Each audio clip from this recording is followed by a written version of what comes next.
Michel Caron, bonjour. Bonjour. Vous êtes le président national de l'ALEFPA. C'est un sigle que les Réunionnais connaissent, mais peut-être sans savoir exactement ce qu'il recouvre. Est-ce que vous pouvez nous dire en quoi ça consiste exactement l'ALEFPA, quelles sont vos activités, et surtout, ce qui m'intéresse, quels sont les publics dont vous vous occupez? D'abord, c'est devenu une grande association laïque pour l'éducation, la formation, la prévention et l'autonomie. Ça veut dire que depuis plus de 60 ans, on s'occupe de ce que j'appelle des personnes qui sont vulnérables. Et la vulnérabilité, ça peut être lié au handicap, ça peut être la grande pauvreté, ça peut être l'isolement social, c'est aussi quelquefois la perte d'autonomie et le vieillissement. On est tous vulnérables, mais il y a des gens qui sont plus vulnérables que d'autres. Et donc l'ALEFPA, c'est un acteur majeur de la politique de solidarité qu'on est capable de construire avec les pouvoirs publics. Oui, vous êtes une très grosse association aujourd'hui au niveau national. Alors c'est une association, j'ai tendance à dire qu'elle a mérité au fil des années la confiance des pouvoirs publics, et donc on s'est vu confier des missions qui nous ont fait grandir. On a travaillé de plus en plus. Aujourd'hui, c'est 3200 ou 3300 salariés à l'échelle nationale. C'est important aussi à La Réunion, puisque il y a 800 salariés à l'ALEFPA à La Réunion qui s'occupent principalement des personnes handicapées et des personnes qui sont en grande difficulté sociale. Et La Réunion, c'est une vieille histoire d'amour pour l'ALEFPA. Vous êtes là depuis 50 ans, si j'ai bien compris. C'est à la fois une histoire d'une passion et une passion durable, puisque le premier étabbissement à La Réunion a été créé en 1975 à Saint-Pierre. Près de 50 ans après, il y a pas loin d'une trentaine d'établissements tout autour de La Réunion. Et puis, il y a le nombre de professionnels qui a cru progressivement. Ça veut dire qu'on s'occupe de plus en plus de personnes, surtout. Et peut-être avec un panel d'activités peut-être de plus en plus large aussi, peut-être. Ben, écoutez, les publics à La Réunion, c'est principalement consacré aux personnes handicapées, déficience intellectuelle, handicap psychique, autisme, mais aussi, ces dernières années, on s'est consacré à ceux qui étaient en grande difficulté sociale, qui avaient des gros problèmes de logement. On a inauguré il y a quelques mois une maison relais à Trois-Bassins. C'est toutes ces personnes qui sont un peu abîmées par la vie ou par les injustices de notre société, tout simplement. Mais concrètement, vous faites quoi? Parce que ça, c'est des termes très vagues. Très généraux. Ouais. Oui, ben, et ça veut dire que on a des établissements qui sont spécialisés. Quand c'est des jeunes, il y a des instituts médico-éducatifs, par exemple, et à la fois on les accueille pour qu'ils grandissent dans des conditions normales, protégées, accompagnées, mais on se bagarre aussi pour qu'ils puissent aller à l'école et qu'ils grandissent intellectuellement, affectivement, qu'ils puissent se développer normalement. Et évidemment que un enfant qui est autiste, il a besoin que on sache ce que c'est que l'autisme, et donc on doit l'aider à apprendre, et il est capable si on l'accompagne dans des conditions normales.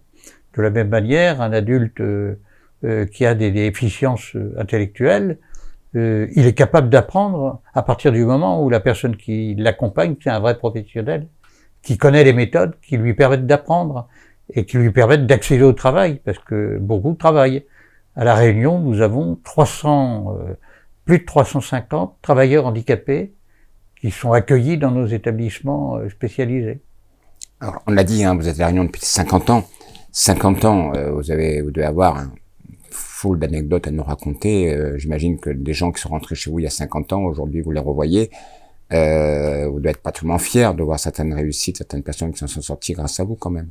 Ben, l'exemple concret, c'est que j'ai demandé un jour au préfet, je lui ai dit, monsieur le préfet, est-ce que je peux attribuer et les médailles du travail aux travailleurs handicapés, parce qu'ils sont dans un établissement médico-social, donc ils sont pas dans une entreprise traditionnelle. J'avais autour de moi des gens qui m'avaient expliqué que c'était pas possible. Le préfet a vérifié, le résultat, c'est que je suis toujours très ému et en même temps très fier de voir des travailleurs handicapés en établissement d'aide par le travail, qui ont travaillé 20 ans, 25 ans, et à qui je remets la médaille du travail. Et c'est une façon de dire à ceux qui sont plus jeunes et au personnel, regardez la dignité dans le travail, regardez les gens ce qu'ils ont fait. C'est aussi une manière de dire, voilà le travail de l'ALEFPA depuis 50 ans. J'imagine que vous venez souvent à La Réunion, mais là, vous êtes venu pour une raison particulière, c'est pour la signature d'un pacte important. Oui, moi, ma grande affaire dans la vie associative, c'est ce que j'appelle la capacité pour un certain nombre de responsables de prendre ce que j'appelle des engagements réciproques.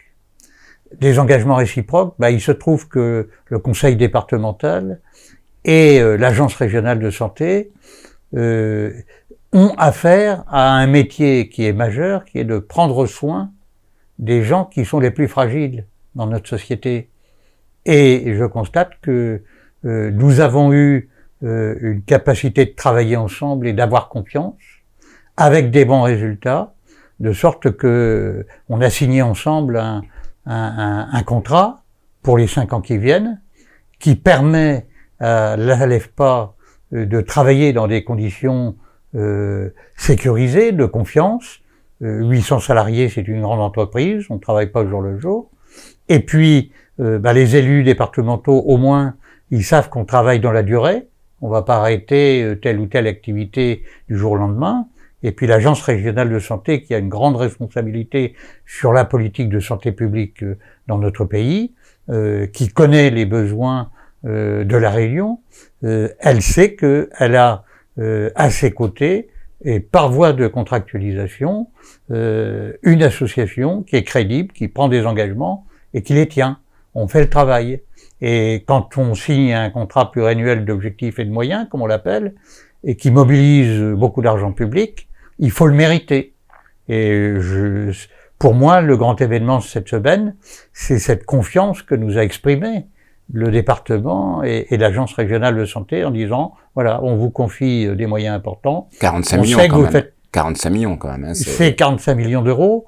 Mais il faut savoir que cet argent-là, justement, il permet à des vrais professionnels qui ont les diplômes et les compétences d'être aux côtés, dans des conditions sérieuses, crédibles, des personnes qui ont besoin d'avoir à côté d'eux des personnes qui les accompagnent pour pouvoir essayer de vivre normalement et pas être mis de côté, caché de tout ce qui se passe dans une société normale. Alors, à quoi va servir cet argent? Est-ce que ça va servir à avoir d'autres activités dans des secteurs que vous ne maîtrisiez pas jusqu'à maintenant? Est-ce que ça va être pour mieux faire ce que vous faisiez jusqu'à maintenant?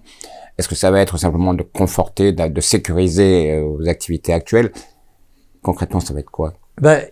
C'est la caractéristique, c'est que les pouvoirs publics font évoluer leurs grandes priorités et que, par exemple, la prévention précoce, mais je dirais même plus largement, la politique de prévention en matière de santé publique aujourd'hui, elle doit faire des progrès, on doit faire des efforts. On dit toujours, mener une politique de prévention, c'est dépenser aujourd'hui pour faire des économies demain. L'équilibre de la sécurité sociale, c'est quand même une grande affaire. Donc si on fait attention aux petits-enfants dans des conditions très professionnelles, très attentives, on est capable de diagnostiquer très tôt ce qu'il faut faire pour les accompagner quand il y a des déficiences qui apparaissent. Et au lieu de constater qu'il y a des parents qui découvrent le diagnostic de l'autisme quand l'enfant a 9, 10, 11 ans très tardivement, eh bien, on doit avoir les moyens de diagnostiquer beaucoup plus tôt et de permettre à cet enfant-là d'être bien entouré pour pouvoir commencer à apprendre avec ses propres capacités et ses propres caractéristiques. Et donc, ça passe par des professionnels qui ont un vrai métier, qui ont des diplômes Et c'est ce qui permet, à travers cette professionnalisation de l'accompagnement des personnes qui sont très fragiles, c'est ce qui permet aux personnes fragiles de pas être abandonnées, de pas être oubliées de notre société, et de pouvoir accéder, par exemple, à l'activité physique et sportive, de pouvoir accéder à la vie culturelle, de pouvoir accéder à la vie sociale normale, aller dans un centre social de son quartier, pouvoir y aller même si on est handicapé. Et puis pouvoir accéder aussi au travail, parce que ces personnes handicapées bien accompagnées, elles ont des compétences, elles ont des vraies compétences, elles ont des vrais talents. Et donc on doit pouvoir les embaucher. Moi j'interpelle les chefs d'entreprise et je leur dis faites un effort pour les embaucher, parce que quand vous regardez une personne non pas en priorité parce que ce qu'elle ne sait pas faire, mais au contraire parce qu'elle sait faire, le handicap devient second. Et ça n'est plus un obstacle à l'embauche, précisément parce qu'on s'intéresse d'abord à ce que la personne sait faire. Donc cet accompagnement-là permet aussi de mettre en contact le monde du travail et le monde du handicap. Depuis que je vous écoute tout à l'heure, il y a une question qui me trotte dans la tête. Je me dis, mais comment est-ce que Michel Caron est entré dans cette filière à la LEFPA, et quelles étaient vos motivations à l'époque? Oh, et quel est votre âge, tiens d'ailleurs? Quel est mon âge? J'ai 78 ans. Je suis président depuis quelques années. Président, pour moi, n'est pas une fonction rémunérée. Je suis bénévole. C'est un engagement, c'est des convictions. J'ai toujours pensé que mes engagements me conduisaient aux côtés des plus vulnérables de notre société. J'ai une certaine idée de la justice. C'est Coluche qui disait il y a des Français qui sont plus égaux que d'autres. Moi, une de mes maximes de référence, c'est l'égalité en dignité et en droit des êtres humains. Eh bien, on voit bien que dans la vie, les gens ne sont pas toujours traités à égalité de dignité et de droit. Et comment j'ai découvert ce monde du handicap? Non pas parce que j'aurais pu avoir un enfant qui était handicapé, c'est tout simplement parce que j'ai été professeur de philosophie. Et puis un beau jour, on m'a demandé, dans le cadre de mon travail, d'aller enseigner la philosophie en classe terminale à quelques jeunes qui préparaient leur bac. Ils avaient des handicaps qui les attachaient à un environnement hospitalier. Et je peux vous dire que être en tête-à-tête avec deux personnes en milieu hospitalier et leur expliquer, partager la réflexion sur qu'est-ce que c'est que la justice, qu'est-ce que c'est qu'être raisonnable, réfléchir sur le bien et le mal, réfléchir sur ces grands thèmes que sont la vie et la mort, les rapports avec les autres. Évidemment, c'est pas du tout pareil de parler à 35 jeunes et de faire un cours traditionnel et d'être en tête-à-tête avec une, deux ou trois personnes pour parler de tout ça. Et ce jour-là, je pense qu'ils m'ont appris beaucoup dans ce tête-à-tête. Et c'est mes premiers contacts avec le handicap. On va conclure en révélant peut-être une partie de notre vie privée. Je vous ai croisé il y a quelques semaines de cela, c'était à Madagascar. Et c'est là que j'ai eu l'occasion de discuter longuement avec vous, de découvrir l'homme, de découvrir ce que vous faisiez. Et on avait discuté d'une éventuelle implantation à Madagascar, parce que vous étiez, comme moi, horrifié par ce que nous découvrions. Et est-ce que vous avez progressé dans cette direction? Est-ce que vous envisagez vraiment de faire quelque chose là-bas? Madagascar, pour moi, est une étape de ma vie. Je l'avais voulu délibérément comme ça. Et je l'ai vécu, le temps de mon séjour, ça a été la rencontre du fond de la misère humaine, de beaucoup d'injustices par certains côtés, mais aussi d'initiatives de solidarité, capacité d'entraide formidable. Et je m'étais juré, je me doutais qu'il y avait beaucoup à faire, et je me suis juré de faire effectivement. je suis revenu avec les 2 ou 3 personnes qui m'entouraient. Nous avons à Madagascar, au fond, de nouveaux amis, des personnes qui sont engagées, qui nous font confiance, et moi je leur fais confiance. Et on va créer ALEFPA Madagascar. On va mettre en commun le savoir-faire d'une association qui a 50, 60 ans d'expérience pour accompagner les personnes handicapées, pour aider les enfants handicapés à mieux se scolariser. On a vu des enfants qui n'avaient pas de matériel, qui n'avaient pas de classe, qui n'avaient pas de moyens. Je suis bien décidé à mobiliser l'ALEFPA aux côtés des Malgaches qui joueront un rôle central pour développer à notre modeste niveau une action solidaire avec une exigence de résultats que les Malgaches conduiront eux-mêmes. Mais évidemment avec ce partage de l'expérience acquise, et les Réunionnais et les Mahorais eux-mêmes sont aux premières loges de cet engagement de l'ALEFPA aux côtés de ceux qui sont finalement les plus proches de la misère à Madagascar. Et comme c'est une grande association qui a plutôt bien fait son travail depuis plus de 60 ans, qu'elle est capable, en confiance, de mobiliser des moyens, et ben moi j'ai convaincu mon conseil d'administration de prolonger notre action à Madagascar. C'est la première fois que vous iriez à l'étranger? Pas à l'étranger, non. On a déjà eu des initiatives assez efficaces à Maurice, aux Seychelles, à Rodrigue.